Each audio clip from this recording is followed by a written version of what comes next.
हरि शरणं हरि शरणं आनंद ही केवलम। सद्गुरु भगवान की जय हो। जैसे कि दोस्तों आप लोग मेरे साथ जुड़ रहे हो और YouTube की चैनल में भी आप लोग सब्सक्राइब कर रहे हो, इसके लिए मैं हार्दिक आपका आभारी हूं कि आप मेरे साथ जुड़ रहे हो। इस ज्ञान कांड में आप लोग हिस्सेदारी हो। द्वितीयतः कुछ रिस्पॉन्स इस वीडियो में भी मिल रही है, जो question and solution, astrology question and solution पर ज्यादा से ज्यादा जो प्रश्न आ रहे हैं उनमें हम जितना संभव होता है हम यहाँ पे दिखा देते हैं। और जो लोग कंटिन्यू भेज रहे हो जिसका उत्तर नहीं मिल रहा है, वो लोग कृपया है अपना धैर्य धारण करें और मेरी ऊपर आस्था रखें। किसी का स्किप नहीं होगा, किसी का ऐसा नहीं कि बोलेंगे फिर नहीं दिखा जा रहा है। सबका होगा सीरियल बाय सीरियल, क्योंकि सबका आ रहा है ना। जैसे आप भेज रहे हो, आपकी जैसा जो है दर्शक वो भी भेज रहे हैं, तो सीरियल ही हो रही है। जिसका आगे आ रही है मेरे पर उसका ऐसा सीरियल बाय सीरियल हो रहा है। तो आज का जो सीरियल में है कमलेश पाटिल, दूसरा नाम है वरुण सिंधे जो हर्षद नाम का प्रोफाइल है, और सौस्मित बैनर्जी। ये तीनों लकी पर्सन का आज होगा विचार प्रेडिक्शन। और बाकी का जो है दर्शकों, दोस्तों, मित्रों, आप लोग कृपया अपना धैर्य को बना रखें। आपका भी चांस आएगा, ऐसा नहीं कि नहीं होगा, सबका आ जाएगा। तो ज्यादा फोन करने की आवश्यकता नहीं। जो नंबर वहां पे दिया जा रहा है उस नंबर पे से आप टेक्स्ट कर दीजिए आपका डेट ऑफ बर्थ, टाइम, जन्म समय। और अगर पर्सनली कोई क्वेश्चन हो तो दे सकते हैं, बाकी हम यहाँ विचार करके बोल देंगे। तो आज शुरू करते हैं। चलो, आज का चलन है, जिस विषय में हम बोलेंगे वो है इस तीनों का। और बीच में यहाँ पे दो कालसर्प योग का कुंडली बना है और एक साधारण कुंडली है। तो पहले जो इसका आ रहा है कमलेश पाटिल, कैमरा का थोड़ा इधर जूम कर दो। कमलेश पाटिल का जो है डेट ऑफ बर्थ 18/9/1976, प्लेस इसका सूरत है, गुजरात, टाइम है 8:54 PM। जातक ने कुंडली भेजी है और उसके साथ एक प्रश्न किया था कि मेरी बिजनेस कैसे चलेगा और मैं नींद में जर्जरित हो गया हूं। तो आप देख लो आपकी कुंडली में क्या हाल है, दशा क्या है। देखो, आपके लग्न में राहु बैठा है और आपकी लग्न है तुला, और उसके द्वितीय घर में कुछ ग्रह नहीं है, धन स्थान में कुछ ग्रह नहीं है। धन स्थान की अधिपति है वृश्चिक मंगल। वो मंगल कहां बैठा है? वो मंगल द्वादश घर में बैठी है। द्वादश घर में मंगल बैठा है, आप देख पा रहे हो आपकी मंगल द्वादश घर में बैठी है। और उसके साथ सूर्य और बुध बैठा है। तो जातक को ये मैं बोल दूं, धन स्थान तो आपकी बहुत ही अच्छा था, आपकी वृत्ति, संपत्ति, यश बहुत ही अच्छा था। पर आप अगर कोई बिजनेस किए हो और वो अंशीदारी बिजनेस हो यानी पार्टनरशिप का बिजनेस हो, तो आप उसमें बहुत ही क्षतिग्रस्त होंगे। दूसरी बात यह है कि आपकी जो द्वादश घर है यानी व्यय की घर है, उसके घर में मंगल जो बैठी है वो मीन के घर में। तो मीन के घर में जो बैठा है मंगल, वो पीड़ित है। जैसे कि मानो आपकी बिजनेस तो आपको बढ़िया चकाचक रहेगी, पर अंशीदारी पार्टनरशिप में करोगे तो डूब जाएगा, बनेगा नहीं। और आपकी जो पैसा जहां पे लगी है वो गलत जगह पे लगा था। आप जैसे कि मानो आपकी लग्न में राहु बैठा है, तो एक चीज मैं आपको डायरेक्ट बोल लूंगा, आप जुआ जैसी शॉर्ट टाइम इनकम में ज्यादा विश्वास रखते हो और उससे कम समय में ज्यादा पैसे इनकम के चक्कर में आपका सब कुछ डूब जाएगा। लग्न में जो राहु है इंडिकेट कर रहे हैं आपकी जीवन में भोग व्यय, भोग से ज्यादा व्यय होगा, यानी भोग द्रव्य जो है, यानी जो लक्सरीज आइटम्स है उसमें आपकी ज्यादा खर्चा होगी। जीवन में आपका आध्यात्मिक और स्पिरिचुअल कुछ नहीं है। 70 आप गुरु का शरण ले लो, नहीं तो सामने का जिंदगी बहुत कठिनाई में पड़ेगा। तृतीय भाग में आपकी कुछ नहीं है। तृतीय भाग का अधिपति है धनु राशि, जिसका अधिपति है बृहस्पति। बृहस्पति बैठी है आपकी अष्टम भाव में, जो क्षतिग्रस्त है। यानी आपको जैसे मैं अभी कहा कि अष्टम भाव यानी निधन स्थान, जिसे मृत्यु स्थान कहा जाता है, उसमें मृत्यु स्थान नहीं है, वो डेंजर जोन भी है। यानी आपकी जीवन की जो गुरु है वो अस्तमित हो गई है। आपकी जीवन की जो गुरु है वो ठीक जगह पे बैठी नहीं है, वो शत्रु गृह में बैठा है। इसी के कारण मिथुन राशि में जो अष्टम घर है आपकी बैठी है जुपिटर, एकदम निरस्त काम नहीं कर पा रही है। तो गुरु के लिए आवश्यक जल्दी शरण लीजिए कोई अच्छे सदगुरु, सिद्ध महात्मा, कोई शंकराचार्य परंपरा से हो, सिद्ध महात्मा, सिद्ध पुरुष जो खुद सिद्ध हो, उन ऐसे गुरु का शरणापन्न लीजिए, है ना। और उससे आपका मंत्र दीक्षित करके श्री विद्या की साधना कीजिए, या कमला बीज का जप कीजिए, या श्री विद्या में और भी देवी हैं जैसे त्रिपुर सुंदरी, भैरवी और नील तारा, है ना, और कमला, अष्टलक्ष्मी भी है। उसकी इसी में किसी भी देवता का भी आप, देवी की आप पूजन कर सकती है और गुरु की शरणापन्न हो जाइए। नवम स्थान में जो से देख रही है फिर आपका पंचम भाव का जो है, पंचम भाव का जो अधिपति है उसमें कुछ नहीं है, छठा भाव में कुछ नहीं है, सप्तम भाव में केतु बैठा है। तो जो एक स्थान का जो ऐसे 5 घर पृथक हो गए लग्न से, पांचों घर जो पृथक हो गई आपकी कुंडली में दिखा रही है अनंत काल सर्प योग।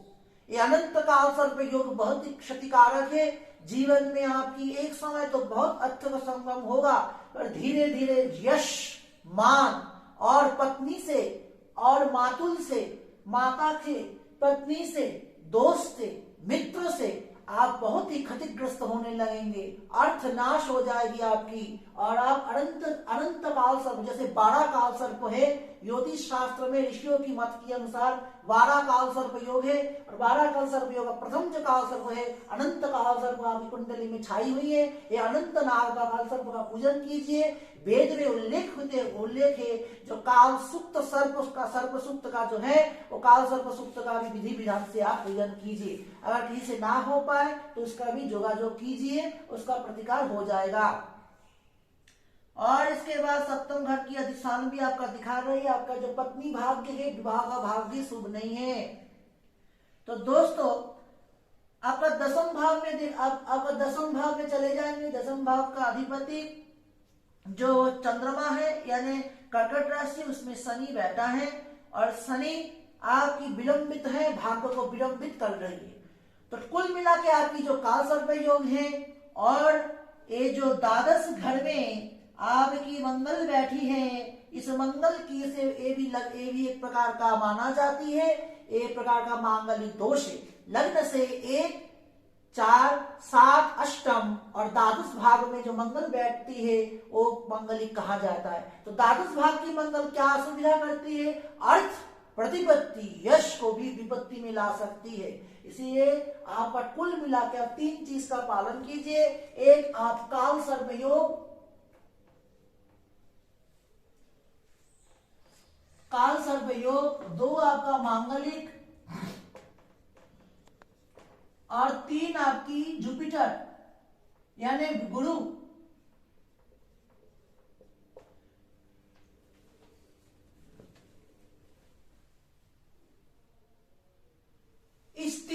इसके ऊपर आप ध्यान देना पड़ेगा। इसके लिए प्रतिकार पूजन आवश्यक है।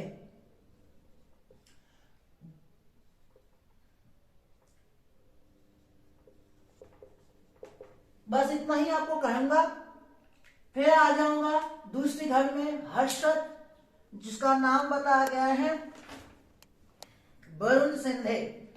ये जन्म स्थान है इसकी मुंबई और समय है 28/9/1991। इसने एक ही प्रश्न रखा है बच्चे ने। 8:45 मिनट में जन्म हुआ है इसका। 45 मिनट में इसका जन्म हुआ है सुबह के समय। आप देख सकते हो आपकी हर्षद।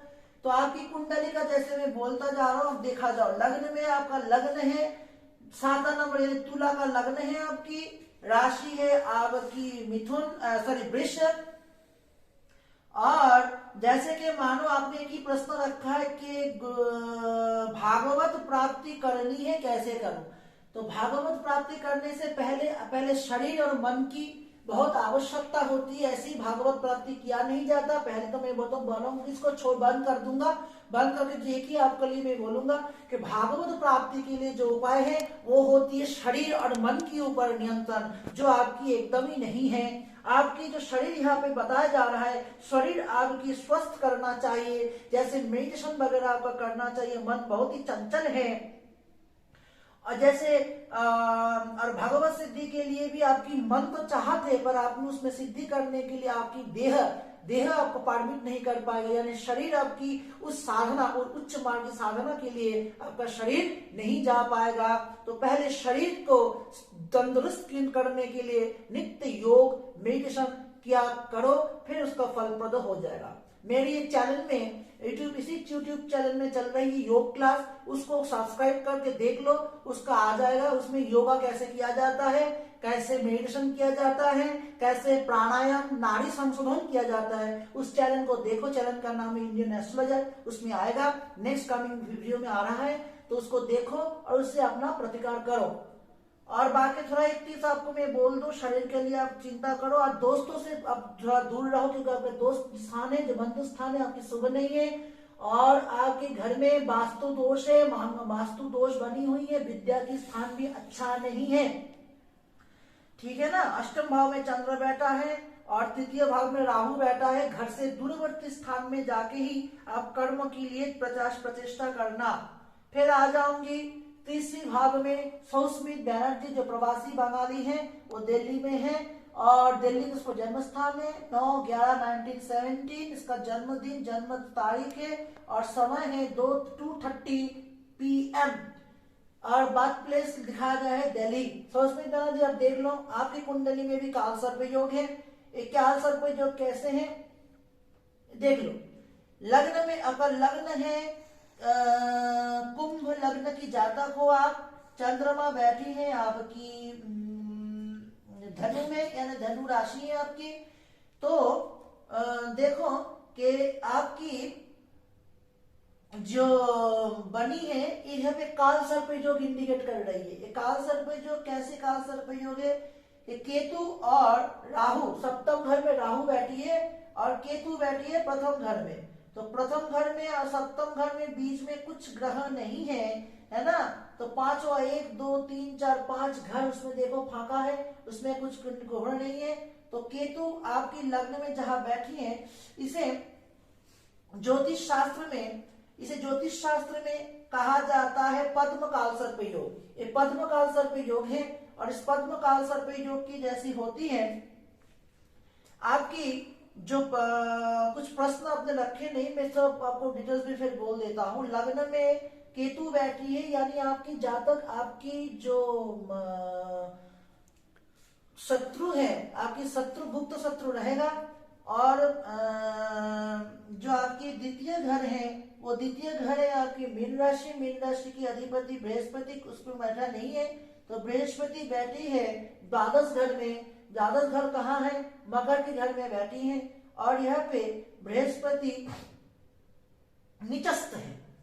बृहस्पति मकर के घर में निचस्त हो जाती है, यानी इसका पावर डिक्रीजिंग हो जाती है। तो गुरु भी आपकी भी गुरु सदैव नहीं है, गुरु के लिए प्रतिकार कीजिए। हो सके तो अच्छी सिद्धात्मा से दीक्षा लीजिए। अगर दीक्षित हो तो मंत्र का अच्छे से जप और पुनश्चरण भी कर लीजिए। है ना, और सिद्धि चाहिए आपको, है ना। बृहस्पति के लिए आप कुछ करिए, या पत्थर पहन सकते हो, जैसे जो येलो सफेयर पहन सकते हो, है ना, या टोपस धारण कर सकते हो, उसका सब स्टोन है टोपस। और जैसे कि मान लो आपकी ये इस आपका द्वितीय घर 12th हाउस के साथ कनेक्टिविटी कर रही है, तो यह धन स्थान भी आपका अच्छा नहीं होगा, है ना। द्वितीय घर की जो अधिपति है वो है मीन, तो मीन की अधिपति रहा बृहस्पति, वो बृहस्पति बैठा है आपकी द्वादश घर में, व्यय घर में, तो मान के चलो धन और व्यय ये दोनों आपकी स्टेबिलिटी में समय आ जाएगी। इसीलिए बृहस्पति के लिए प्रतिकार आवश्यक है, क्योंकि बृहस्पति यहाँ पे निचस्थ है ना। फिर आपकी चलो तृतीय घर की कनेक्टिविटी क्या करते हैं, कौन, मंगल की अधिपति यहाँ पे है मेष राशि, मेष की अधिपति मंगल यहाँ पे बैठा नहीं है, तो मंगल बैठा है शुक्र के साथ, चंद्रमा के साथ, जुपिटर के घर में, यानी धनु के घर में बैठी है, वो है 11 घर, एकादश घर में बैठी है। तो आपकी जो जॉब लगेगी वो आर्थिक संस्थान से जुड़ी होगा, कोई आर्थिक संस्थान, मान के चलो आप स्टॉक ब्रोकर में आप जो जुड़ी हो सकती हो, स्टॉक ब्रोकर में अगर स्टॉक ब्रोकर का जो जॉब लगती है, या आर्थिक कोई संस्थान हो, बैंक रिलेटेड कोई संस्थान हो, उसमें आप जॉब के लिए अप्लाई करो या जॉब के लिए ट्राई करो, तो आपके लिए उसके लाभदायी होगा। और चतुर्थ घर का अधिपति है बुध, जो बुध बैठी है आपकी 10वें भाव में, वो बुध आपका पीड़ा है। देखो भैया आपके दो असली ग्रह क्षतिग्रस्त हो गई है, एक हो गया बुध और एक हो गया गुरु, ये दोनों के लिए प्रतिकार आवश्यक है, नहीं तो आपकी इसके लिए आपको पढ़ाई डिस्टर्ब हो जाएगी, और इसके लिए आपकी job and life and income part, एक चीज आपके लिए पूरा डिसबैलेंस हो जाएगी। तो आपकी अगर उम्र अभी कम है तो इसी समय से आप इसके लिए थोड़ा प्रतिकार कर लो बुध और गुरु के लिए, तो आपको तुरंत फल मिल जाएगा भैया, है ना। और जैसे देख सकते हो आपकी बुध है ना, तो बुध अगर ठीक नहीं होगा तो माइंड भी सेटअप नहीं होगा, माइंड सेटअप करने के लिए बुध का चंद्रमा का बहुत होना प्रतिकार बहुत जरूरी है। सूर्य आपके नितस्त है, सूर्य तुला राशि में चला गया, देख लो अच्छा से, सूर्य 7वें घर में बैठा है, तुला चला गया, है ना, एकदम निचस्त है, सूर्य आपकी निचस्त है। 9वें घर में चलो जाओ, अष्टम 9वें घर यानी आपकी हो गई 6, 7, 8, 9, देखो सूर्य यहाँ पे बैठी है तुला में, तो सूर्य भी आपकी निचस्त है, रवि आपकी निचस्त है और बुध निचस्त है, रवि और बुध ये दोनों निचस्त हैं।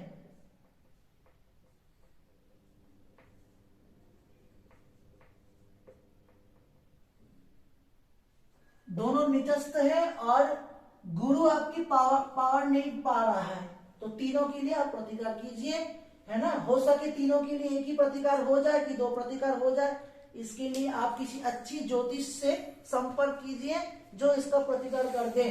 तो दोस्तों आज के लिए इतना ही है, बाकी का जो है